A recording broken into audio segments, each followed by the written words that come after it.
Slot machines produce the most compulsive gambling behavior of any casino game. And the reason is precisely that they pay out on a variable ratio schedule, the same schedule Skinner identified in his laboratory as producing the highest response rates and the greatest resistance to extinction. The designers of social media feeds, video game loot boxes, and mobile apps all use the same reinforcement schedule principles. Understanding schedules of reinforcement means understanding the architecture of compulsion. A fixed ratio schedule delivers reinforcement after a predetermined, fixed number of responses. FR 10 means every 10th response is reinforced. Fixed ratio schedules produce high, steady rates of responding because the faster the organism responds, the sooner reinforcement arrives. A characteristic post-reinforcement pause follows each delivery. After receiving the reinforcer, responding slows briefly before resuming the high rate. Piecework wages, paid per unit of output, are a fixed ratio schedule. Factory workers paid per item assembled work steadily and quickly, but take brief breaks after completing each batch. A variable ratio schedule delivers reinforcement after an unpredictable number of responses that averages to a target. VR 10 reinforces on average every 10th response, but the actual interval varies from, say, 1 to 20. Variable ratio schedules produce the highest response rates of any schedule and are the most resistant to extinction. Because the organism can never be certain whether the next response will be reinforced, each non-reinforcement is indistinguishable from the normal between reinforcement interval. Gambling, fishing, and social media scrolling all operate on variable ratio principles. A fixed interval schedule delivers reinforcement for the first response after a fixed time has elapsed since the last reinforcement. FI 60 means the first response after 60 seconds is reinforced. Fixed interval schedules produce a characteristic scalloped pattern. Responding slows immediately after reinforcement, then gradually accelerates as the end of the interval approaches. Studying before scheduled exams, checking for mail at a regular delivery time, and checking a watched pod are all fixed interval behaviors, infrequent at first, intensifying as the expected time approaches. A variable interval schedule delivers reinforcement for the first response after an unpredictable time interval has elapsed.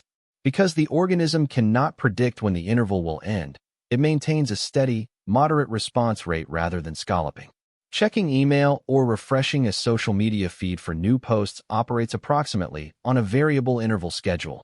New content appears after unpredictable intervals, and the reliable but moderate checking rate it produces is by design in platform architecture. Variable interval schedules are more resistant to extinction than fixed interval schedules. Continuous reinforcement, reinforcing every response, produces the fastest learning and the most rapid acquisition of new behaviors. It is the best schedule for training new behaviors. However, it also produces the fastest extinction when reinforcement stops, because the organism immediately detects the change in reinforcement contingency. Partial reinforcement schedules, especially variable ratio, produce much slower acquisition but dramatically greater resistance to extinction. This partial reinforcement effect explains why behaviors developed through intermittent reinforcement, like compulsive gambling, are so difficult to extinguish. A token economy is a behavior modification system in which participants earn tokens, secondary reinforcers, for performing desired behaviors, which can then be exchanged for backup reinforcers like privileges, food, or activities. Token economies have been used effectively in psychiatric hospitals, classrooms, addiction treatment programs, and prisons to systematically reinforce adaptive behaviors and reduce maladaptive ones. They are particularly powerful because they allow reinforcement to be delivered immediately after the target behavior, even when the backup reinforcer must be delivered later.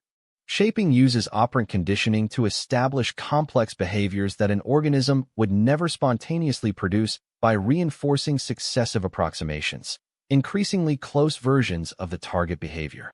A trainer teaching a dog to roll over does not wait for a complete roll before reinforcing. They reinforce lying down, then rolling to one side, then rolling over. Each stage is established before moving to the next. Shaping is used in animal training, language therapy, rehabilitation, and teaching complex skills in humans. breaking the target behavior into achievable steps and systematically building toward it. Biofeedback applies operant conditioning principles to physiological processes like heart rate, blood pressure, skin temperature, and EEG brainwave patterns that are normally outside conscious voluntary control. By providing continuous real-time feedback about these processes, biofeedback allows individuals to become aware of them and learn to modulate them through operant mechanisms. Clinical applications include treatment of chronic pain, tension headaches, anxiety disorders, and high blood pressure. Neurofeedback, biofeedback applied to brain wave activity, has also been used to train attention in ADHD. Schedules of reinforcement are not just academic laboratory concepts. They are the invisible architecture of much of human behavior. Every compulsive habit, every addictive app, every person who keeps trying one more time, even after many failures, is demonstrating the power of partial reinforcement schedules. Understanding them gives you a lens for analyzing your own behavior and a set of tools for changing it.